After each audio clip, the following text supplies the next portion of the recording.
حضرت ابو درداء رضی اللہ تعالیٰ عنہ سے حدیث مروی ہے، نبی کریم صلی اللہ علیہ وسلم کی بارگاہ میں ایک خاتون نے آ کے عرض کیا، یا رسول اللہ صلی اللہ علیہ وسلم مجھے بتلائیے خاوند کا حق کیا ہے؟ یہ جو حدیث سنانے لگا ہوں نا، یہ بیٹی کو سنانی ہے، جا کے یہ ٹیلی فون کر کے بہن کو سنانی ہے، صرف بیوی کو سنانے کی نہیں ہوتی یہ چیزیں۔ یہ حدیث بیٹی کو سمجھائیں، بہن کو سمجھائیں، ان لوگوں کو سمجھائیں، تاکہ اور یہ یاد رکھیں خاوند کے حقوق اگر بچی کے گھر والے اسے سکھائیں نا تو اس کی سمجھ میں جلدی آ جائیں گے، اور بیوی کے حقوق اگر خاوند کے گھر والے اس کو سمجھائیں تو اس کی سمجھ میں بات جلدی آئے گی، وہ خیر خواہ سمجھتے ہیں اپنے رشتہ داروں۔ یہ والی حدیثیں ان لوگوں کو سنانی چاہیے جن لوگوں کا بچہ ہے یا بچی ہے، متعلقہ آدمی حقوق بیان کرے۔ جب متبادل چیز کسی کے سامنے آتی ہے تو وہ کئی دفعہ سمجھتے ہیں کہ خلوص اس میں پورا نہیں پایا جاتا۔ حضرت ابو درداء رضی اللہ تعالیٰ عنہ فرماتے ہیں، ایک خاتون حضور کی بارگاہ میں آئی، عرض کرنے لگی، یا رسول اللہ صلی اللہ علیہ وسلم میں نکاح کرنا چاہتی ہوں، شادی کرنا چاہتی ہوں، مجھے بتلائیے خاوند کا حق کیا ہے؟ اگر تو میں ادا کر سکتی ہوں تو میں نکاح کروں، ورنہ میں اس کام سے بچوں۔ میرے نبی کریم علیہ الصلوۃ والسلام نے فرمایا، بی بی اگر خاوند کے ناک سے رینٹ نکلے، ریشہ نکلے، پیپ بہے اس کی ناک سے، اور بی بی اپنی زبان سے وہ صاف کر دے تو پھر بھی اس کا حق ادا نہیں ہوتا۔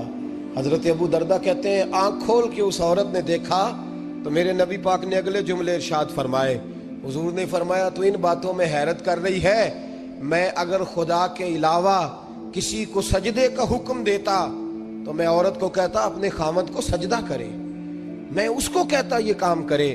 میرے رسول کریم علیہ الصلوۃ والسلام نے حقوق کا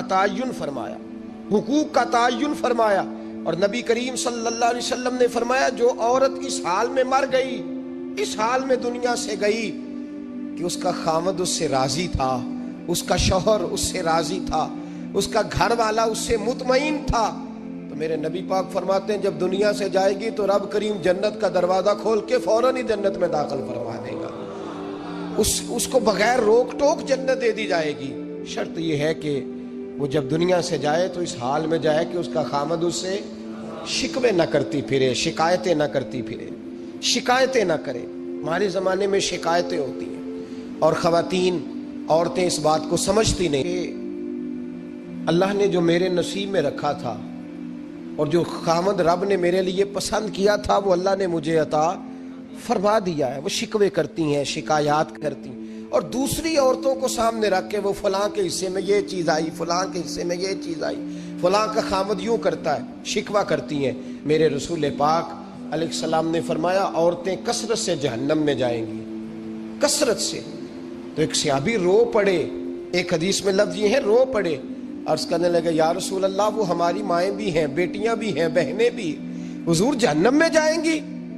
نبی پاک صلی اللہ علیہ وسلم نے فرمایا، ایک تو وہ عیب جوئی کرتی ہیں، غیبتیں کرتی ہیں، دوسرا رب کا شکر ادا نہیں کرتی، اور تیسرا فرمایا اپنے خاوند کا بھی شکریہ ادا نہیں کرتی، بات بات پہ ناشکری کرتی ہیں، بات بات پہ ناشکری کرتی، اس سبب سے جہنم میں جائیں گے۔ عورت کے حقوق کا تعین فرمایا، اور ساتھ ہی میرے رسول پاک علیہ السلام نے مرد کی طرف توجہ فرمائی، اور کیا خوبصورت لفظ ارشاد فرمایا تم میں ہر آدمی اپنے آپ کو اچھا سمجھتا اور اچھا کہتا ہے، ہر آدمی کہتا ہے، لیکن کوئی اگر مجھے آ کے پوچھے گا کہ محبوب آپ کی امت میں اچھا کون ہے، تو حضور فرماتے ہیں میں اسے اچھا سمجھوں گا جو اپنے گھر والوں کے حق میں اچھا ہے، جو اپنی بیوی، خیرکم لأہلہ، تم میں سے بہترین وہ ہے جو اپنے گھر والوں کے لیے اچھا ہے۔ اور فرمایا جاؤ میرے گھر جا کے پوچھ لو، وانا خیرکم لأہلی، میں تم سب سے زیادہ بڑھ کر اپنے گھر والوں کے لیے اچھا ہوں، تم میں بہترین وہ ہے جو اپنے گھر والوں کے لیے، بال بچوں کے لیے، بیوی کے لیے اچھا ہے۔ رسول کریم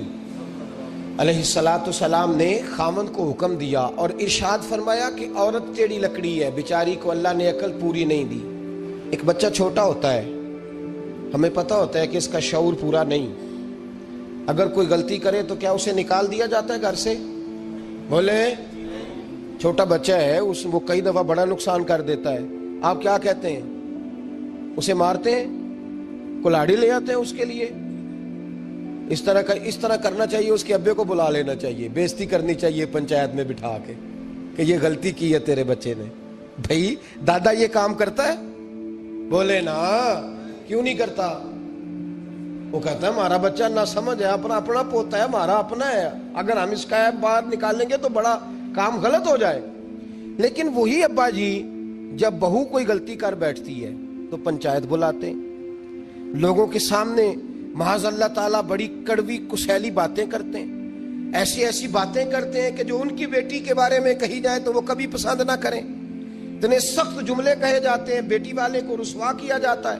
میرے نبی کریم علیہ الصلوۃ والسلام نے فرمایا یہ ٹیڑھی لکڑی ہے, بیچاری کو اللہ تبارک و تعالیٰ نے اپنی حکمت کے تحت عقل عادی عطا فرمائی ہے. تم اگر چاہو گے سیدھی کرنا تو یہ ٹوٹ جائے گی, سیدھی نہیں ہوگی. حضور کیا کریں؟ فرمایا اس کے ساتھ گزارا کرو, اللہ تمہیں اجر عطا فرمائے گا. اس کے ساتھ وقت گزارو, اللہ تمہیں اس کا. یہ ذہن بنانا چاہیے خاوند کو کہ یہ, اور خاوند کی ذمہ داری ہے. اعلیٰ حضرت رحمۃ اللہ علیہ نے فتاوی رضویہ کی 24ویں جلد میں بالتفصیل لکھا ہے. آپ فرماتے ہیں خاوند کی ذمہ داری ہے عورت کو کپڑا فراہم کرنا, روٹی فراہم کرنا, رہنے کے لیے گھر دینا, نان نفقے کا خیال کرنا. اور آپ فرماتے ہیں اگر وہ مطالبہ کرے تو ہفتے میں ایک دن اس کے ماں باپ سے ملانے بھی لے جا سکتا ہے. ہفتے میں, جی کوئی نہیں بول دے تسی, ہفتے نہیں, یہ نہیں صحیح لفظ, ہر ہفتے اے سوکھ ہے. کدوں ملان کرنا ہے؟ پاوے نہ بولو, گل جڑی سچی ہو تے سچی ہے. ملان کدوں لے جانا ہے؟ اچھا اپنی اماں نو روز ملتا ہے سویرے شام, تے وہ کہندی مینوں بھی اماں نو ملا لیا, تے کہندا روز نہیں جائیدا. تو تم ہی نہ ملا اپنی اماں نو روز. بھائی دیکھیں نا, اعلیٰ حضرت فرماتے ہیں ہفتے میں ایک دفعہ ماں باپ سے بولے. بیٹی کا پیار ماں باپ سے زیادہ ہوتا ہے کہ بیٹے کا؟ تو سارے انہوں پتا ہے, یعنی تسی گھٹ کر دے ہو نا تاں بیٹی دا نام لیا جے. صحیح بات کر رہا ہوں. تو جس کا پیار زیادہ ہے اس کو روک دیا, کہتے نہیں روز نہیں جائیدا, سال بعد جائیں. بلکہ ان تے اللہ خیر کرے, اللہ پاک فضل کرے. داماد صاحب کی عزت ہی نہیں نہ ہوتی, اس کو آنکھوں پہ بھی اٹھائے تو کہتے تیرے گھر دے میری عزت نہیں کرتے. پتہ نہیں ہن تو عزت بھائیا کیڑی شے دا نام رکھیا ہے, وہ کیڑی ہے جڑی تینوں چاہیے ہے, اللہ ہی بہتر جانتا ہے. عزت نہیں کرتے تو لہذا میرا پروٹوکول نہیں, پھول لے کے کھڑے نہیں ہوتے گلی میں, وہ باہر نہیں نکلتے, وہ اشتہار نہیں چھاپتے کہ داماد صاحب آ رہے ہیں. اور ویسے بھی میں کہاں جاؤں, مطلب یہ کہ چپس بھی نہیں ہے, انہوں نے سنگ مرمر بھی نہیں لگوایا ہوا, تو میں کیسے جاؤں, میری شان کے خلاف. اعلیٰ حضرت فرماتے ہیں ہر ہفتے وہ بیٹی جو ہے, تو بیٹیاں ہوتی ہیں. اور یہ تو اس دن پتہ چلتا ہے نا جب اپنی بیٹی بندہ ڈولی میں ڈالتا ہے, پھر پتہ چلتا ہے کہ دل کرتا ہے ہر ہفتے اس کو ملنے کو, دل کرتا ہے کہ وہ آئے, چہرہ دکھائے, ایک دفعہ مل جائے, ہر ہفتے اس کو ملوانے لے کے جائے, اس کی غلطیاں معاف کرے, اس کے عیبوں پہ پردہ ڈالے, اس کی کوتاہیوں کا خیال کرے, اس سے درگزر کرے. میرے نبی کریم صلی اللہ علیہ وسلم نے فرمایا میں اپنی امت کو حکم دیتا ہوں کہ اپنی بیوی سے بغض نہ پالنا, بغض نہ پیدا کرنا. کوئی غلطی کرے تو بغض نہ پیدا کرنا, بغض نہ رکھ لینا سینے میں کہ تو ہے ہی ایسی, تو ہے ہی, بغض نہ پالنا. اور کیا خوبصورت لفظ ہیں حضرت خدیجہ الکبریٰ کے سرتاج کے, اور کیا لفظ ہیں جناب سیدہ آمنہ کے لال کے. میرے نبی پاک فرمانے لگے اگر تمہیں اپنی بیوی کی کوئی عادت ناپسند ہے تو غور کر لو, ڈھونڈ لو, اس میں ایسی بھی عادت تمہیں ضرور مل جائے گی جو تمہیں بڑی پسند ہوگی.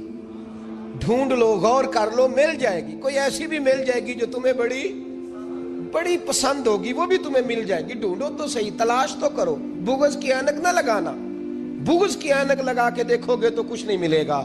نبی رحمت سید عالم صلی اللہ علیہ وسلم, پہلی بات یہ ہے کہ اللہ کے حبیب نے تعین فرمایا, اور پھر عملی طور پر حضور نے وہ چیزیں کر کے دکھائیں. حضرت سیدہ طیبہ طاہرہ جناب فاطمہ کو نبی پاک نے رخصت فرمایا.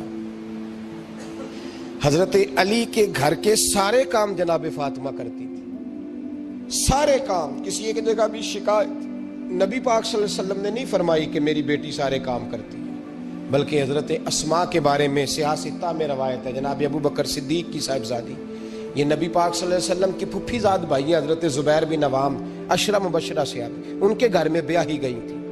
حضرت جناب اسما کہتی ہے میں مالدار باپ کے گھر سے گئی تھی، امیر باپ تھے جناب صدیق اکبر، میں تاجر باپ کے گھر سے گئی تھی، لیکن زبیر بن عوام کے گھر میں گئی تو فرماتی ہے مجھے ان کے اونٹوں کو چارہ بھی ڈالنا پڑتا تھا، مجھے گھر کے سارے کام کرنے پڑتے تھے۔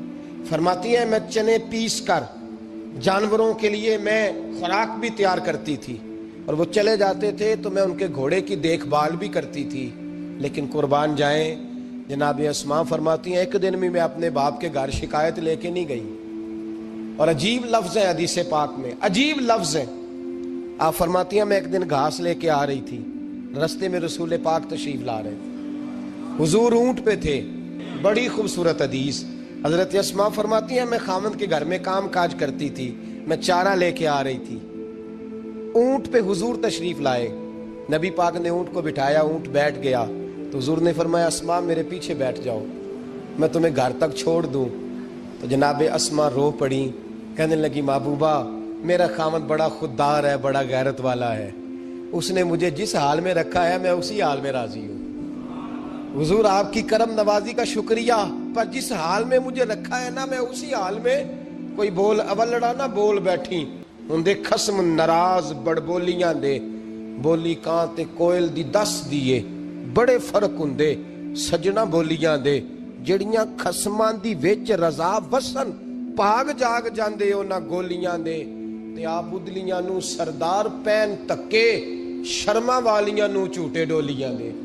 فرمایا جس حال میں میرے خامد نے، اور امام غزالی حدیث لائے ہیں، ایک خامد گھر سے نکلا ہے تو بیوی کو کہہ گیا ہے جب تک میں واپس نہ لوٹوں گھر سے نہ نکلنا، 2 گلیاں چھوڑ کے والد رہتے ہیں، 2 گلیاں چھوڑ کے بیوی نبی کریم صلی اللہ علیہ وسلم کی بارگاہ میں پیغام بھیجتی ہے، کہتی ہے خامد حکم دے گیا تھا میری بغیر اجازت گھر سے نہ نکلنا۔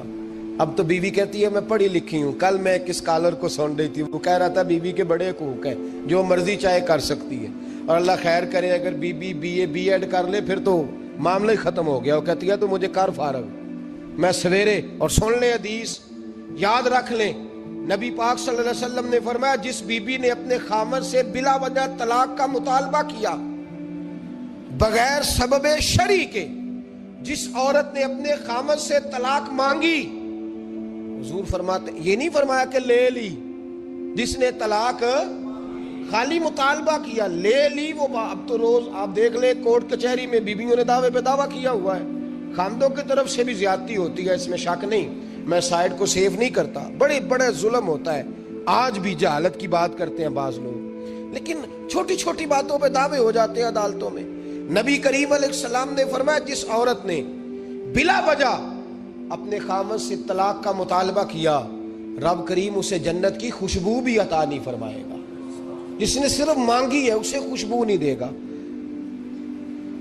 خامد جہاد پہ چلا گیا، کسی سفر پہ چلے گئے، کہہ گئے میری اجازت کے بغیر گھر سے نہ نکلنا، والد بیمار ہو گئے، خاتون حضور کی بارگاہ میں پیغام بھیجتی ہے، کہتی ہے یا رسول اللہ خامد حکم دے گیا تھا گھر سے نہ نکلنا، والد بیمار ہے، کیا حکم ہے؟ نبی پاک نے فرمایا چاہے تو جا سکتی ہے، پر خامد کی اطاعت کرے گی تو اس کے لیے زیادہ بہتر ہو جائے گا۔ 2-4 دن کے بعد پھر پیغام بھیجتی ہے، کہتی ہے محبوبہ باپ شدید بیمار ہے، حکم کیا ہے؟ نبی پاک علیہ الصلوۃ والسلام نے فرمایا چاہے تو جا سکتی ہے، کیونکہ حضور شارع ہے نا، مختار ہے شرعی معاملات میں، کسی کو چاہے تو کسی چیز کی بھی اجازت عطا فرما سکتے ہیں۔ فرمایا میں اجازت دیتا ہوں جا سکتی ہے، پر خامد کی اطاعت میں رہے گی تو اس کے لیے بہتر۔ حد ہو گئی بھائیو، حد ہو گئی۔ عرض کرتی ہے حضور باپ انتقال کر گیا ہے، باپ انتقال کر گیا، بیٹی ہوں کیا کروں، رہ نہیں سکتی۔ حضور نے فرمایا میں اجازت دیتا ہوں چلی جائے، پر خامند کی فرما برداری کرے گی تو بہتر ہو جائے گا۔ صحابہ کہتے ہیں پہلے وہ پیغام بھیجتی تھی، جب باپ کا انتقال ہوا تو اس شام مصطفیٰ نے پیغام بھیجا، فرمایا پتہ کرو گئی تو نہیں، پتہ کرو گئی تو نہیں۔ صحابی نے واپس آ کے عرض کی حضور کوئی نہیں گئی۔ فرمایا جاؤ اسے جا کے میری طرف سے خوشخبری دے دو کہ تو نے اپنے خامند کی فرما برداری کی ہے، رب کریم نے تجھے بھی بخش دیا ہے، تیرے باپ کی بھی بخشش فرما دی ہے، تیرے اس عمل نے تیرے باپ کی بخشش کا سبب بنا دیا ہے۔ میرے بھائی جڑیاں خسماں دی وچ رضا وسن بھاگ جاگ جاندے ہو نہ گولیاں دے ان کو. اور یہ تعلیم میں نے کہا بیٹی کو دینے والی, یہ بہن کو بتانے والا مسئلہ, یہ اپنے گھر کے اندر ترویج کرنے والا دین ہے. میرے نبی کریم علیہ الصلوۃ والسلام نے حکم دیا, ارشاد فرمایا کہ یوں کریں. اور عورتوں کو نبی پاک نے تاکید فرمائی, فرمایا تم مجھے گارنٹی دو کہ 5 نمازیں پڑھو گی, روزے رکھو گی, شرعی پردے کی حفاظت کرو گی اور اپنے خامند کی فرما برداری کرو گی. تم 4 باتوں کی گارنٹی دو, میں اللہ کا رسول ہو کے تمہیں جنت کی گارنٹی عطا کرتا ہوں. اور یہ بھی یاد رکھیں, جس گھر میں میاں بیوی کا سلوک نہیں ہوتا وہ گھر سارا تباہ ہو جاتا ہے, وہ سارا گھر اذیت کا شکار رہتا ہے. اور آپ کو پتہ ہے سب سے زیادہ نقصان کس کا ہوتا ہے؟ اس گھر کے بچوں کا. وہ بچے ٹوٹ پھوٹ کا شکار ہوتے ہیں, انہیں سمجھ نہیں آتی کہ باپ کی طرف جائیں کہ ماں کی طرف جائیں. جس گھر کے اندر میاں بیوی کا سلوک نہیں ہوتا, جس گھر کے اندر میاں بیوی میں محبت نہیں ہوتی, ان دونوں کے درمیان جب پیار ہوتا ہے, ان دونوں کے درمیان جب محبت ہوتی ہے, ہمارے ہاں تو ایک دوسرے کے رشتہ داروں کی طرف دیکھنا ہی لوگ پسند نہیں کرتے. میرے نبی کریم علیہ السلام کا کمال یہ تھا کہ جناب ختیجہ کے وہ بچے جو پہلے شوہر سے تھے, ایک دفعہ وہ بچے وہ کلمہ پڑھ گئے, مسلمان ہوئے. حضرت ختیجہ کا وہ بیٹا جو پہلے شوہر سے تھا, حضرت ختیجہ کے بھائی نہیں, بہنیں نہیں, بیٹا جو پہلے شوہر سے ہے, ایک دن وہ بیٹا آیا. حضرت عائشہ صدیقہ فرماتی ہے حضور حجرے میں تھے, بچہ باہر بولا, نبی پاک کے کانوں میں آواز گئی تو حضور فرمانے لگے او ہو یہ تو ختیجہ کا بیٹا آ گیا ہے, تو میرا بیٹا آ گیا ہے. فرماتی ہیں دوڑ کے حضور گئے, گلے سے لگایا, پیار کیا, محبت فرمائی نبی پاک صلی اللہ علیہ وسلم. تو اللہ کے رسول صلی اللہ علیہ وسلم تو زوجہ کے گھر والوں کے ساتھ, بلکہ کنز المال میں حدیث ہے, حضرت عائشہ صدیقہ رضی اللہ تعالیٰ عنہ فرماتی ہیں دوپہر کو حضور قیلولہ فرماتے تھے, آرام کرتے تھے. اس وقت میں اکثر صحابہ ملنے نہیں آیا کرتے تھے, پتہ ہوتا تھا یہ محبوب کے آرام کا وقت ہے. ایک دن ایک بوڑھی بی بی ملنے آ گئی, اور بی بی جب آئی تو بغیر وقت کے آ گئی. جناب عائشہ فرماتی ہیں کہ میں نے کہا کہ یہ شاید جانتی نہیں, بہرحال آ گئی ہے. تو کہتے ہیں وہ خاتون آئی تو نبی پاک صلی اللہ علیہ وسلم کا چہرہ کھل اٹھا اسے دیکھ کے. حضور نے بڑا زیادہ وقت عطا کیا, دیر تک بیٹھے, اس کی باتیں سنتے رہے, محبت کے ساتھ جواب دیتے رہے. جب فارغ ہو گئی تو اس نے کہا حضور میں جاؤں؟ نبی پاک نے فرمایا ٹھہر جاؤ. حضور نے کتنے تحفے تیار کیے, غلام کی ڈیوٹی لگائی, گھر تک پہنچائے. حضرت عائشہ صدیقہ فرماتی ہیں نبی کریم صلی اللہ علیہ وسلم لیٹ گئے. میرے دل میں خیال آیا حضور آرام کر رہے ہیں, رات کو جب واپس آئیں گے عشاء کے بعد تو پوچھوں گی یہ عورت کون ہے. لیکن جب میں اٹھ کے نبی پاک کے قریب گئی تو اللہ کے رسول تو بیدار ہیں. تو میں نے فوراً کہا, میں نے کہا یا رسول اللہ صلی اللہ علیہ وسلم جتنا وقت آپ نے اس خاتون کو دیا ہے میں نے کبھی کسی کو دیتے دیکھا نہیں. یہ آئی بھی اس وقت میں جس میں روٹین سے صحابہ تشریف نہیں لاتے, اور پھر آپ نے بڑا انفرادی وقت دیا اس کو, بڑا اہم وقت دیا. کون تھی یہ عورت؟ تو حضرت عائشہ کہتی ہیں محبوب کی آنکھوں میں آنسو آ گئے. میں نے کہا یا رسول اللہ میں نے کوئی ایسی بات کر دی کہ آپ کو تکلیف پہنچی, میں معافی چاہتی ہوں, کون تھی؟ تو نبی پاک نے فرمایا نہیں عائشہ یہ کوئی عام بی بی نہیں, یہ میری پہلی زوجہ جناب ختیجہ کی سہیلی تھی. فرمایا یہ مکے میں اکثر ختیجہ کے پاس آیا کرتی تھی, ختیجہ اسے وقت دیتی تھی, تحفے دیتی تھی, اس کے پاس بیٹھتی. میں نے وہ سارا آج ختیجہ کا عمل دہرایا ہے, اور میں نے ختیجہ کی اس یاد کو تازہ کیا. حسن العہد من الایمان, فرمایا رشتہ اچھے طریقے سے نبھانا یہ بھی ایمان کا حصہ ہے, یہ بھی ایمان کا حصہ ہے. میں نے اس عہد کو, اس پیمان کو, اس محبت کو اچھے طریقے سے نبھایا. میرے نبی کریم علیہ السلام نے عورت کے بارے میں, اس کے حقوق کے بارے میں یہ تعین فرمایا. خامند کو کہا کہ وہ اس بات کا خیال کرے عورتیں اطاعت والا کام کریں اور خامند شفقت والا کام کرے. اور شفقت وہیں ہوتی ہے جہاں کوئی غلطی ہوتی ہے, درگزر وہیں ہوتا ہے جہاں کوئی کوتاہی. عورت اطاعت کرے, فرما برداری کرے, اس کو حکم ہے. خامند درگزر کرے, شفقت کرے, اور کوئی کوتاہی دیکھے, کوئی غلطی دیکھے, اس پر پردہ پوشی کرنے کی کوشش کرے. یاد رکھیں اعلیٰ حضرت فاضل بریلوی رحمۃ اللہ علیہ فرماتے ہیں جو مردان خدا ہیں, جو اللہ کے بندے ہیں, جو مردان خدا ہیں فرمایا ان کا طریقہ تو یہ ہے کہ وہ اپنے گھر والوں کی بڑی بڑی غلطیاں معاف کرتے ہیں، بڑی بڑی کوتاہیاں، بڑی بڑی۔ حضرت ابو الحسن رحمت اللہ تعالی علیہ، جناب ابو الحسن خرقانی بہت بڑے درویش صوفی گزرے اور صاحب بصیرت اور زندہ اور بیدار مغز صوفی تھے، صرف ہو والے صوفی نہیں تھے۔ ان کو خبر ہی نہیں کہ معاشرے میں میں کھٹکتا ہوں دل عالم میں کانٹے کی طرح، اور تو فقط اللہ ہو اللہ ہو اللہ ہو۔ حضرت ابو الحسن خرقانی خانقاہ بھی آباد کرتے تھے، اور معاشرے میں کبھی ظلم ہوتا تھا تو بادشاہوں کا جا کے حقہ پانی بھی بند فرما دیا کرتے تھے۔ بڑے بیدار مغز اور بیدار ذہن صوفی تھے۔ حضرت بایزید بسطامی رحمۃ اللہ علیہ کے سجادہ تھے، اور محمود غزنوی آپ کا مرید تھا۔ اب بہت صاحب بصیرت بادشاہ ہوا ہے، وہ آپ کا خدمت گزار تو حاضر ہوتا تھا۔ محمود غزنوی کہتے ہیں جب میں پہلے دن گیا تو بابا جی مجھے اٹھ کے نہیں ملے، بیٹھے بیٹھے سلام کیا، واپس آنے لگا تو مجھے چھوڑنے آئے میری سواری تک۔ تو میں نے کہا حضرت جی جب آیا تھا تو پوچھا بھی نہیں اور اب چھوڑنے آ گئے۔ تو فرمانے لگے جب تو آیا تھا تیرے اندر تکبر تھا، تو کہتا تھا مولوی بادشاہوں کو اٹھ کے ملتے ہیں اس لیے نہیں ملا، اور اب تو سوچ رہا ہے کہ نہیں سارے مولوی ایک طرح کے نہیں ہوتے، اس لیے میں تیری عزت دینا تیرے لیے ضروری سمجھا ہے، اس لیے تجھے چھوڑنے آیا ہوں۔ حضرت ابو الحسن بڑے صاحب بصیرت آدمی۔ ایک آدمی یمن سے آیا کئی 100 کلومیٹر کا سفر طے کر کے ملنے، اس نے دروازے پہ دستک دی، حضرت کے گھر کے دروازے، بادشاہ کے پیر ہیں۔ اندر سے بی بی صاحبہ بولی کون ہے دروازے پہ؟ فرمایا میں یمن سے آیا ہوں یا مصر سے آیا ہوں، بڑی دور سے ملاقات کرنی ہے۔ حضرت صاحب کدھر ہیں؟ تو بی بی کہنے لگی تجھے بھی کوئی کام نہیں جس طرح اسے کوئی کام نہیں، تو بھی فارغ ہے اس کی طرح، بس یہی اللہ ہو اللہ ہو، یہی ڈیوٹی ہے تیری بھی۔ میں نے کہا یار اتنا بڑا صوفی اور گھر میں اس کا کیا حال ہے، ایک وہ بات کرنے والی۔ تو میں نے کہا جناب حضرت کدھر ہیں؟ تو کہنے لگی وہ کوئی جنگل میں بیٹھا اللہ اللہ کر رہا ہوگا، نہ بچوں کی فکر نہ گھر بار کی فکر، مسئلوں سے بھی پیٹ بھرتے ہیں کبھی، ادھر بیٹھا ہوگا، جا ملنا ہے تو تو بھی چلا جا، دوبارہ دروازے پہ دستک نہ دینا خبردار۔ کہتے ہیں میرے وہ جو میں ایک ذائچہ بنا کے آیا تھا نا اللہ کے ولی کا، وہ میرا سارا ہی ٹوٹ گیا۔ میں نے کہا کچھ نہیں یار، جس کا گھر حال نہیں تو باہر کیا ہوگا، اندر ہی کوئی طبیعت نہیں۔ لوگ فٹافٹ اعتراض کرتے ہیں، کہتے ہیں صاحب فلاں بندے کو نہیں صحیح کر سکے تو، حالانکہ یہ بات اور ہے، یہ پہلو اور ہے۔ نوح علیہ السلام کی بیوی اگر کافر رہ جائے، بیٹا اگر غیر مسلم رہ جائے تو یہ حکمت الہی ہوتی ہے، یہ اللہ پاک کی حکمت ہوتی ہے، حکمت ہوتی ہے۔ اس میں پیغمبر کی تبلیغ میں کوئی اعتراض نہیں کیا جا سکتا۔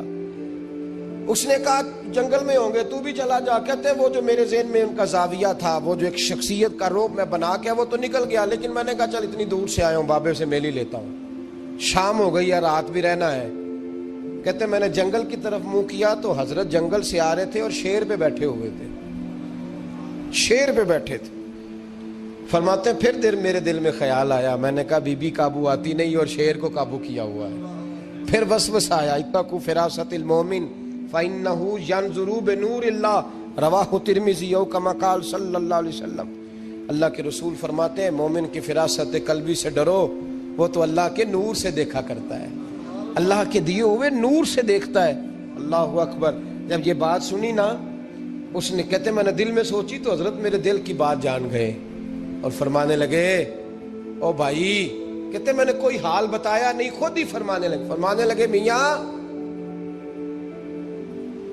اس کے اندر صرف ایک ہی غلطی ہے کہ وہ زبان کی ٹھیک نہیں، بستر کی بڑی پاک ہے، نظر کی بڑی پاک ہے، کردار کی بڑی اچھی ہے، میرے بچوں کو پالتی ہے، بس زبان کی ذرا ٹھیک نہیں۔ اور فرمانے لگے میں اس نتیجے پہ پہنچا ہوں اگر میں نے اسے نکال دیا تو اور کوئی رکھے گا نہیں، بیچاری زندگی ساری پریشانی میں گزار دے گی، اور پھر اگلے لفظ کہے تو حد ہو گئی۔ فرمانے لگے میں اس بد زبان سے حسن سلوک کرتا ہوں، اللہ نے یہ بے زبان مخلوق میری فرما بردار بنا دی ہے۔ فرمایا یہ میرے وظیفوں چلوں عبادتوں سے نہیں آیا شعر، یہ اس بد زبان سے حسن سلوک کرتا ہوں تو رب نے یہ بے زبان مخلوق میری۔ اب یہ گنجائش، یہ حکم خامن کے لیے ہے، یہ تقریر سن کے بی بی نہ کہہ دے کہ میں نے بد زبان ہونا ہے، تو آپ فرما برداری کریں میری۔ تو یہ جس کے لیے بات ہو اسی تک رہے، خامند کو حکم ہے کہ اگر کوئی کوتاہی ہے تو اس کوتاہی کی پردہ پوشی کرے. گھر جو ہوتا ہے نا، گھر کچھ چیزیں اجازت نہیں دے رہی میری کہ میں کچھ اور بات آپ سے کروں، کچھ آپ کو نیند بھی آ رہی ہے. دیکھیں، پورا وجود سلامت ہو اور اندر روح نہ ہو تو بندہ زندہ رہ سکتا ہے؟ جڑے نہیں بولے انہیں رہ لینا میرا خیال ہے. وجود ہو سارا سلامت ہے لیکن روح سلامت، بندہ بچ جائے گا؟ بولے نا یار، جنہیں نیند آ رہی ہو بولو. نہیں نہ رہ سکتا. پورے گھر میں ہر شے ہو، ذمہ داری سے بات کر رہا ہوں، پورے گھر میں ہر شے موجود ہو، اگر گھر میں دین نہ ہو تو گھر چلتا نہیں چل سکتا. جس گھر میں نماز نہ ہو وہ گھر نہیں چلتا، جس میں قرآن پاک نہ ہو وہ گھر. اس لیے کہ دین روح ہے. دین اگر گھر میں دین نہیں تو گھر چل سکتا؟ سن لے حدیث پاک ترمذی شریف کی، نبی کریم علیہ الصلوۃ والسلام. یہ بھی حق ہے، یہ آخری بات اس عنوان پہ سنیں، یہ حق آخری ہے، اس کو بھی سمجھیں. ترمذی شریف میں نبی پاک علیہ السلام نے فرمایا، دعا دی حضور نے. نبی پاک فرماتے ہیں اللہ اس بی بی کو جزائے خیر دے، اللہ اس پہ رحم فرمائے جو سویرے اپنے خامد کو نماز کے لیے جگاتی ہے اور اگر نہ اٹھے تو پانی ڈال کے جگاتی ہے. اور فرمایا اللہ اس خامد پر رحم کرے جو سویرے اپنی بیوی کو نماز کے لیے جگاتا ہے اور اگر نہ اٹھے تو پانی ڈال کے جگاتا ہے. رحم کرے. سب سے زیادہ حق میاں بیوی کا ایک دوسرے کا ساتھ یہ ہے کہ انہیں دیندار بنائیں. دین کی جس بات کا خامد کو پتہ ہے، اعلیٰ حضرت نے لکھا ہے کہ خامد کی ذمہ داری ہے بیوی کو تعلیم دینا، یہ اس کی ڈیوٹی ہے پردے کا پابند کرانا. اس کی ذمہ داری ہے کہ اسے قرآن و سنت کے جو احکام پتہ ہے اپنی بیوی کو سکھائے، اس کو بتلائے، اس کو سمجھائے. ذمہ داری ہے اس کی. فرمایا اللہ اس پہ رحم کرے. ذمہ داری ہے ایک دوسرے کو مذہب سے آشنا کریں، پیار کے ساتھ محبت کے ساتھ قائل کریں. خامد بڑی باتوں میں روٹھ جاتا ہے، اگر کبھی اس بات پہ بھی روٹھ جائے کہ آج نہیں روٹی کھانی تیرے ہاتھ کی، انہیں نماز ہی نہیں پڑھی تو آج نہیں میں نے تیرے ساتھ کوئی بات کرنی اس لیے کہ تیری آواز گلی میں نے سنائی دی ہے مجھے، تو خامد کو چاہیے کہ اسے دینداری سکھائے. عورت کو بھی چاہیے کہ وہ کہے صاحب تھوڑی روٹی کھا لینی ہے لیکن مہربانی کریں حلال رزق لے کے آئے، مجھے زیادہ کپڑوں کی ضرورت نہیں، میں پرانے پہ گزارا کر لوں گی لیکن میرے بچوں کے حلق سے ہرا نہیں گزرنا چاہیے کہ دینداری ایک دوسرے کو سکھائیں، ایک دوسرے کو. حضرت سلطان باہو کا نام تو سنا ہوگا آپ حضرات، الحمدللہ کافی لوگوں نے سنا ہوگا. حضرت سلطان باہو رحمۃ اللہ علیہ کے جو والد تھے ان کا نام تھا حضرت بازید. جاگیردار تھے، دنیا دار تھے، بہت بڑے مالدار تھے. فرماتے مذہب کی طرف میرا رجحان نہیں تھا. چوتھی شادی کی بی بی راستی کے ساتھ. بی بی صاحبہ بڑی نیک تھی. بی بی صاحبہ کہتی ہیں میرا دل کرتا تھا میرا خامد بھی نمازی ہو جائے، اور عام دنیا دار نہیں تھے، 7 جاگیروں کے مالک تھے. بڑا مشکل ہوتا ہے پیران نظام کے آستانوں پہ غریب لوگ رہ گئے ہیں، جڑا 4 جماعتیں پڑھ جائے یا پیسے آ جائیں انہوں نے تو کسی پیر دی لوڑ ہی کوئی نہیں. اور اگر بندہ مالدار ہو تو کئی پیروں دے آپ مرید ہوندے نے، وہ کہتے ہیں مینوں آپ کنے پیر سلوٹ کر دیں. ایک صاحب نے میری ایک دفعہ افطاری کی تو کہنے لگے آپ کی افطاری ہے. اس جگہ ایک اجتماع سے میں نے بیان بھی کرنا تھا تو واپسی پہ ان کے ہاں انہوں نے مجھے فوٹویں دکھانی شروع کر دی. اب یہ بھی ایک مسئلہ ہے نا، کیا کہتے ہیں اس کو، سیلفی. جی بڑے بڑے سیانے بندے ساری دیہڑی یہی کام کر دے رہے اور کم ہی کوئی نہیں سرے. تو وہ مجھے تصویریں دکھانے لگے، اے پیر صاحب دی بھی میں دعوت کیتی، اے پیر صاحب دی بھی میں دعوت کیتی، اے پیر صاحب دی بھی میں دعوت کیتی، اے پیر صاحب دی بھی میں دعوت. 14-15 پیر مجھے گنوا دیے. تو کھانے تو بعد مینوں کہنے لگے کہ تسی دوبارہ کدو آؤ گے. میں کہا جدو تسی 200 بندے نو میرا بھی نام دس لو گے ادو آ جائیں گے. اب مالدار آدمی ہے نا، تو بعد میں مجھے ایک دفعہ انہوں نے فون کیا. میں کہا وہ بڑے بڑے پیران دی اس لسٹ میں اپنا نام نہیں شامل کرانا چاہتا. میں نے تو نہ چھوٹیاں جی رہن دے بھائی، ہم بچتے ہیں اس کام سے، بچتے ہیں ایسے آدمی سے. وہ کسی درویش نے کہا تھا جس کی ہر بات میں پوشیدہ ہو نشتر کی چبھن، ایسے ہر صاحب احسان سے ڈر لگتا ہے. بچنا چاہیے. تو مالداروں کے تو آپ بڑے مرید ہوتے ہیں، کئی پیر حاضریاں دیتے پھرتے ہیں، کئی مولوی دستے نگر ہوتے ہیں معاذ اللہ، اللہ خودداری اور عزت نفس عطا کرے، آمین تو کہہ دیجئے، دینداری کے اللہ توفیق عطا فرمائے۔ تو بہت بڑے جاگیردار تھے حضرت سلطان باہو رحمت اللہ علیہ کے والد۔ بی بی شہبہ کہتی ہے نمازی بنانا تھا خاوند کو۔ کس کو؟ کس نے؟ بولے، کس نے نمازی بنانا ہے؟ اور بیوی کو کس نے بنانا ہے؟ پکی گل نے نہیں؟ میں کونسلر صاحب نو میں کیا ماشاءاللہ جیت گئے ہو؟ کہندے ہاں جی۔ میں کہندے جی کوئی حکم ہوئے تو میں دسو۔ میں کہ حکم ہے کہ تسی اپنے ہلکے دے بندیاں دی ڈیوٹی لانی، کیڑا کیڑا نماز حاضری لانی ہے، کیڑا کیڑا نماز پڑھنا ہوندا ہے تے کیڑا کیڑا نہیں ہوندا۔ کہنے لگے بڑے سیانے نکلے ہو، پہلا مینوں ہی وسیتے واڑ چھڑیا جی، میں جاؤں گا تے دوجیاں دی حاضری لاں گا نا۔ تو خاوند نمازی بنائے گا بیوی کو تو اس سے پہلے خود بنے گا تو بنائے گا نا جی۔ جی تو اگر خاوند کہہ دے تو پڑھیا کر، میرے پیچھے نہ لگی تو کہنی جنی کو تو پڑھنی اونی میں پڑھنی ہے نا۔ تو آج میں ایک دوست کو کہہ رہا تھا بچے وہ کام نہیں کرتے جو آپ کہتے ہیں، اور میں نے جمعے میں بھی کہا تھا بچے وہ کرتے ہیں جو ہمارا عمل دیکھ کے بچے چلتے ہیں، صرف بات پہ عمل نہیں کرتے۔ بی بی راستی کہتی ہے میں نے ٹھان لی کہ میں نے اس جگیردار کو، وڈیرے کو، اس موٹے بڑے چودھری کو میں نے نمازی بنانا اور بنا کے دکھانا ہے نمازی۔ بی بی صاحبہ کہتی ہیں کہ وہ جس خاتون کی بھی باری ہوتی تھی، 4 بیویاں ہوتی تھیں، وہ اس کا حق ادا کرتے تو بعد میں اپنی خوابگاہ میں جا کے آرام کرتے۔ ان کا جو خادم تھا ملازم، وہ رات کو دودھ کا پیالہ انہیں دینے جاتا تھا، سونے سے پہلے ان کے پاس دودھ کا پیالہ پہنچتا تھا۔ تو بی بی صاحبہ کہتی ہیں میں نے رات کو ملازم سے کہا دودھ دینے تو نہیں جائے گا، میں جاؤں گی۔ کہ میں آدھی رات کو دودھ کا پیالہ لے کے حاضر ہوئی۔ تو کیسے آئی؟ میں نے کہا بی بی ہوں، آ گئی ہوں، تو اب مہربانی کریں۔ میں نے کہا اگر اجازت دیں تو آپ کے پیر نہ دبا دوں؟ چل دبا دے۔ بی بی کہتی ہیں پیر دباتے دباتے میں نے کہا اگر اجازت دیں تو صبح نماز کے لیے جگا دوں؟ یہ نماز کی تبلیغ ہو رہی ہے۔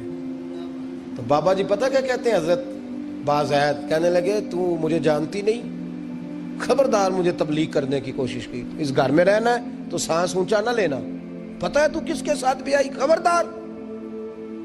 کہتے میں چپ کر کے آ گئی۔ اگلے دن پھر دودھ لے کے پہنچ گئی تو انہوں نے آنکھ کھول کے دیکھا میری طرف، پھر آ گئی ہے۔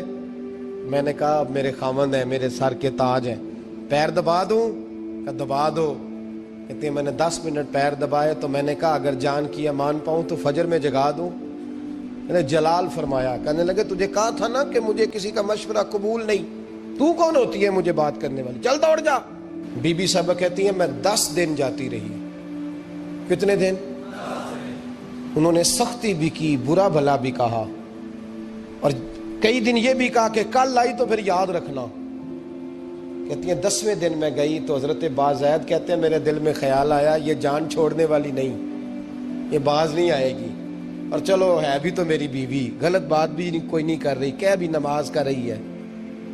کہنے لگے اگر میں سویرے اٹھ جاؤں تو پھر دوبارہ تو نہیں آئے گی، تو دوبارہ تو نہیں آئے گی۔ یہ دیکھیں میاں بیوی کا آپس میں رشتہ، سویرے اگر میں اٹھ جاؤں نماز کے لیے تیرے کہنے میں تو میری جان چھوڑ دے گی تو؟ بی بی صاحبہ کہنے لگی میں دوبارہ نہیں آؤں گی، آپ مہربانی کریں سویرے اٹھ جائیں۔ کہنے لگے چل تو میری بیوی ہے، ایک بار مان لیتا ہوں تیری بات، سویرے جگا دینا۔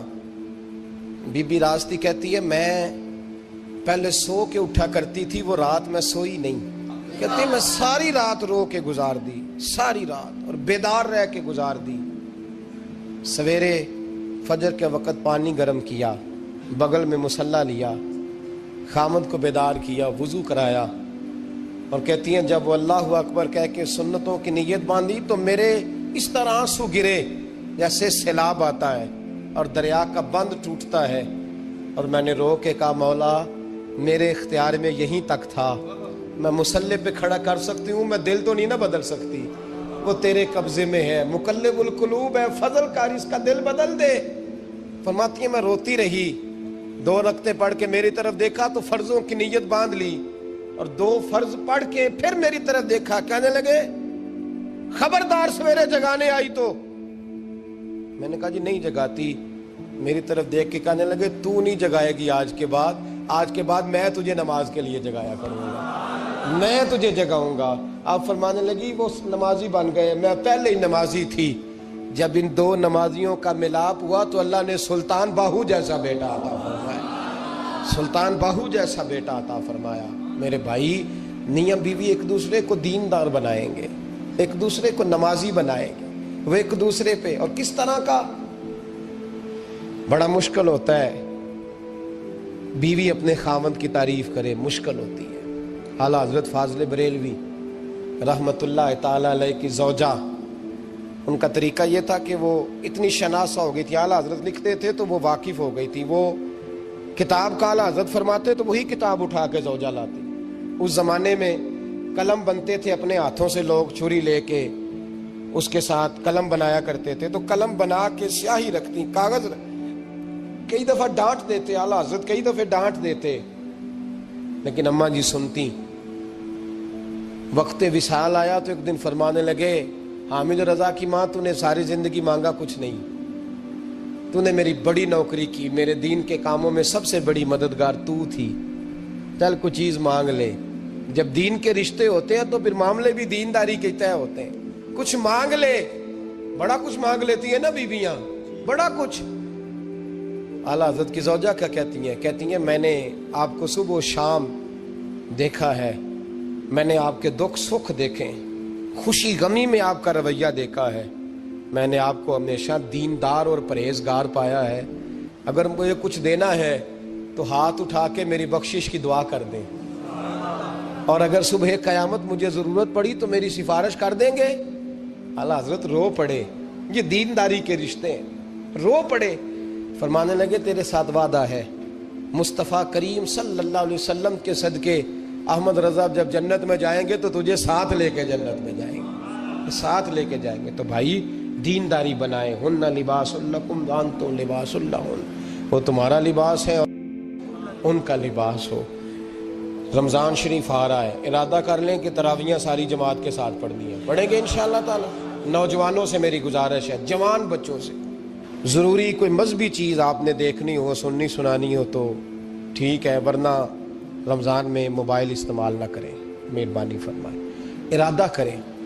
اگر کبھی مجبوری بن جائے نا تو ہسپتالوں میں بھی 2-2 گھنٹے بندے کو ایک ٹانگ پہ کھڑے ہونے پڑ جاتا ہے، پاسپورٹ کے دفتر لوگ کھڑے رہتے ہیں، شناختی کارڈ کے دفتر کھڑے رہتے ہیں۔ ارادہ کرو قرآن پاک سننے کا، اور مسجد میں حاضر ہو کے با جماعت 20 تراویحیں پوری پڑھو، اور عشاء سے پہلے آؤ، سنتیں ادا کر کے مسجد میں نماز پڑھو۔ روزہ کوئی شیطانی وسوسہ قریب نہ آنے دو، روزے رکھنے ہیں اور انشاءاللہ رکھنے ہیں، پورے رکھنے۔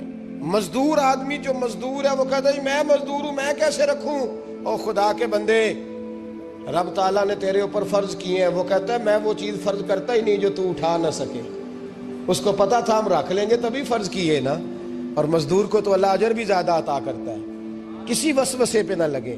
اور قرآن، یہ 2 باتیں ہو گئی، روزہ اور تراویح، اور تیسرا دن کے 2 حصے کریں، جو وقت بچ جائے اس کے 2 حصے کریں، آدھے حصے میں قرآن پاک پڑھنا ہے اور آدھے حصے میں درود و سلام پڑھنا ہے، یہ وظیفے پکے کر لیں۔ اور جو لوگ غریبوں کی مدد کرتے ہیں، مسکینوں کی، یتیموں کی، ان سے میری گزارش ہے کہ وہ مہربانی کریں تو 1 رمضان کو لوگوں کے ساتھ تعاون کریں۔ کس تاریخ کو جی؟ بولے قاری صاحب نے سوٹ کتنے دین دے ہو جی، تاکہ کوئی درزی سی کے نہ دے وے، ایک ادھر پاہ نہ لے وے سوٹ، مولوی بھی نواں، یہ ساڈا مولوی یہ تے پرانے دی چنگا لگتا ہے، اور پہلے دے میاں یہ کام بھی پہلے کریں تاکہ وہ سلا لیں اور سلا کے پہن لیں۔ میری باتوں کی سمجھ آ رہی ہے آپ حضرات کو؟ غریب کے ساتھ، مسکین کے ساتھ، جس کے ساتھ بھی کو تعاون کرنا ہے وہ پہلے کریں، پہلے اپنے بچوں کو کپڑے بعد میں، اور غریبوں کے بچوں کو پہلے، تاکہ وہ شریک ہو، رمضان میں شریک ہو، کسی کو سودا تو پہلے دیں، جو پہلے کرنے کے کام ہیں ان کو پہلے کریں، مہربانی فرمائیں۔ رمضان کی نیت کریں، ارادہ کریں، اپنے اندر ذوق پیدا کریں۔ میں نے اپنے دوستوں کو کل سبق دیا ہے کہ کام مجبوری سے بھی ہو جاتا ہے اور شوق سے بھی، لیکن مجبوری سے کرنے سے مزہ نہیں آتا، شوق سے کریں تو مزہ ہی آ جاتا ہے، مزہ نہیں مزہ ہی آ جاتا ہے۔ تو کام کریں گے، لطف آئے گا آپ کو روزے رکھنے کا، عبادت کرنے کا، لیکن لطف کے ساتھ کریں، اپنے اوپر بوجھ بنا کے نہ کریں، پھر آپ کو ذائقہ نصیب ہوگا۔ اللہ سمجھنے کی توفیق عطا فرمائے۔ آخر دعوانا ان الحمدللہ۔